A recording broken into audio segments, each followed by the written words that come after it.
you know, sometimes we take things for granted. And here in the state of Iowa, we have something up at Iowa City that we should never take for granted. We have a group up there in the Labor Center that puts on schools, helps educate people, and train people to be good stewards and good union members.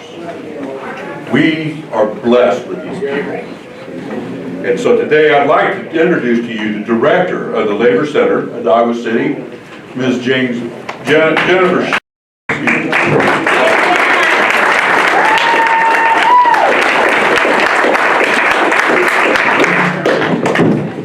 Hi everybody.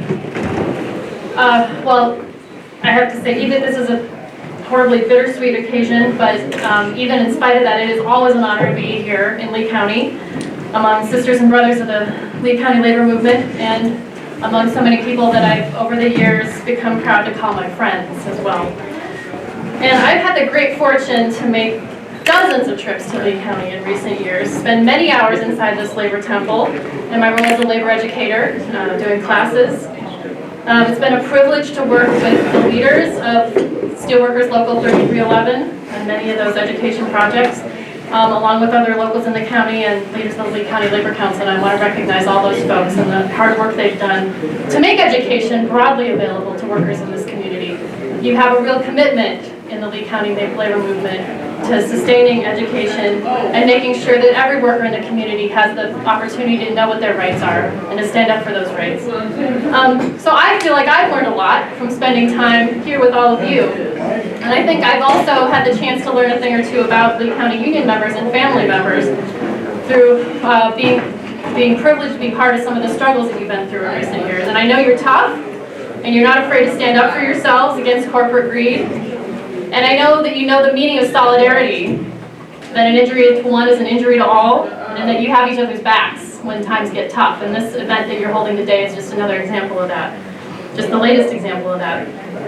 Along with everybody else, I want to honor the leaders of Steelworkers Local 3311, and I also want to acknowledge Gary Mortimer's leadership of the Labor Council most recently. Any plant closing is a tragedy.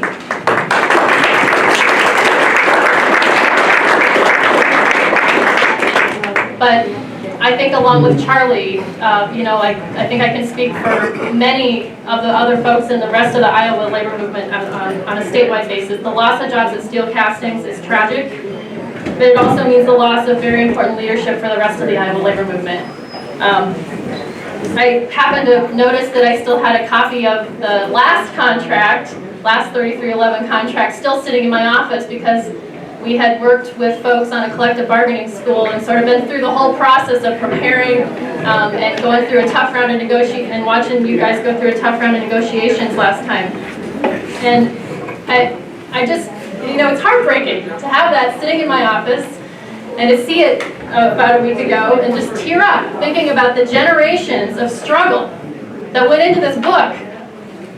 The blood, sweat, and tears and the minds and hearts and souls of people who fought. To sit down with management, to get the right to do that in the first place, way back in 1934, and to go at it again and again and again, to improve each time a little bit on the language that set fair rules and standards, and that sustained decent family-supporting jobs in this community for decades, and for generations of families. The only good news in this story, I think, is that unlike most workers, of course, those at steel castings, when the plant closing notice came around, still had a strong union in place that could continue sitting down and negotiate and pressure the company for a severance package. And the only other silver lining is that every member of Steelworkers 3311 got the rare, precious opportunity to experience what it's like to be part of a fighting union. And we know that they're all going to take that experience with them into the next workplaces that they go into.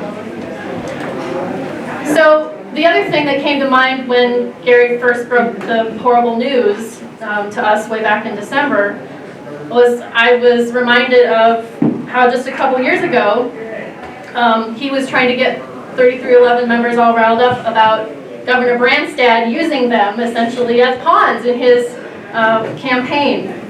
As many of you know, I'm sure many of you, because you've lived through it, Our current Iowa Governor, Terry Branstad, made it one of his personal goals in the last election to win a majority of votes in Lee County for the first time ever in his 5 bids for governor. He called winning Lee County a personal point of pride for him, and he made this community a centerpiece of his campaign. Planning numerous events here, buying extra TV ads, he even bragged to newspaper reporters about how he walked in his cowboy boots in the Rodeo Days parade, though I think my recollection from being at the Labor Day parade that year is that he was notably absent at that event. And during his last 2 campaigns, I think a lot of us who live in Iowa also know he's made extravagant promises about being committed to job creation and improving people's incomes in our state. Such extravagant claims that it turns out he's had to resort to making up the numbers when he reports them to us and telling us only about the jobs that have been added in Iowa without subtracting the ones that have been lost, like the ones that we're losing right now in your community. So during his campaign, Branstad even made a show of personally visiting steel castings. Is that right? Do folks remember that? Back in 2013. And I think, as a lot of you know, although we haven't talked a lot about it today yet, Steel Castings is a subsidiary of Matrix Metals, which is now owned by the Sanmar Group, which is an Indian-based multinational corporation. We've heard folks talk about the devastating impact of some of the trade policies we went under, and what we're really looking at here is the power of a global corporation that has multiple facilities sited all around the world and is engaged in the race to the bottom to figure out where they can find the cheapest labor, the fewest environmental regulations, and reap the greatest profits. So ironically, Branstad, when he came to visit Steel Castings back in 2013, he revealed that he actually hadn't known that it existed until he went to India on a trade mission and talked to some of the bigwigs, the CEOs of Matrix Metals and Sanmar. He said, I was not aware we had an Indian-owned company here in Iowa until I went over there and talked to those folks. And he said that he had promised the CEOs that he would visit the plant when he returned to Iowa. So he was happy to come here, and he was happy to use Steel Castings workers as props in his campaign and to illustrate the importance of good jobs, how much he cared about good jobs, he said in his quest for more votes.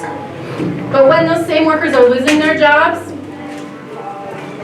I can't say I've heard a word from him. And I don't know if anybody else has. I'd like to know if you have. Or his buddies, the corporate executives at Sanmar and Matrix Metals.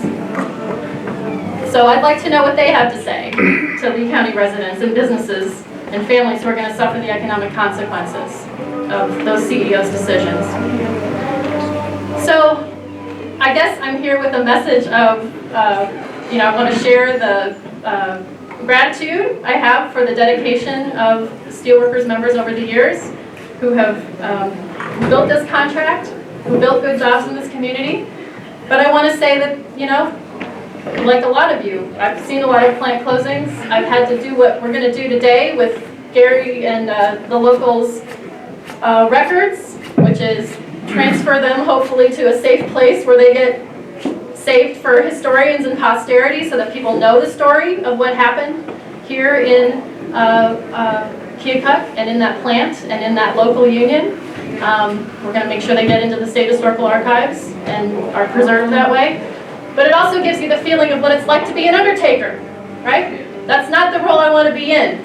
And so I want to also give a shout out to everybody who I know is continuing to work on the fights that we've heard everybody allude to this morning, and including the fight that Gary just talked about, to take matters into your own hands and propose that Lee County raise its minimum wage. There's no better time to be having that discussion. The steel casting tragedy is a clear sign that public policy, the decisions that our elected officials make, from the local to the global level, makes a difference in whether our economy works or not for everyday people. And the race to the bottom that's going on internationally is also going on right here in our own states, where we're being pitted against each other. And our economic development officials are often, forcing us into a race to the bottom, where one community is competing against another for who can offer the biggest subsidies of our taxpayer dollars. Raising the minimum wage won't solve all these problems, of course, but it's one tiny little step that local residents can take to start reversing that race to the bottom, and to reaffirm that every job should pay a living wage. Every job should be a family-sustaining job. So really, in the face of all these economic tragedies that a lot of us have lived through in our lifetimes, we can maintain hope for the future when we take charge of it ourselves. And I know from spending so much time here in Lee County that workers here know how to do that. And I know that you know how to organize yourselves and come together for the greater good. Today is evidence of that. And I know that you're going to carry that spirit into the hard work of organizing ahead to win the changes all of us need in our state and in our country, but to prevent more tragedies like the one we're witnessing today.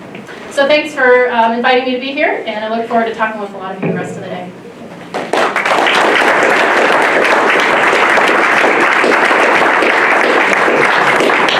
Thank you, Jen.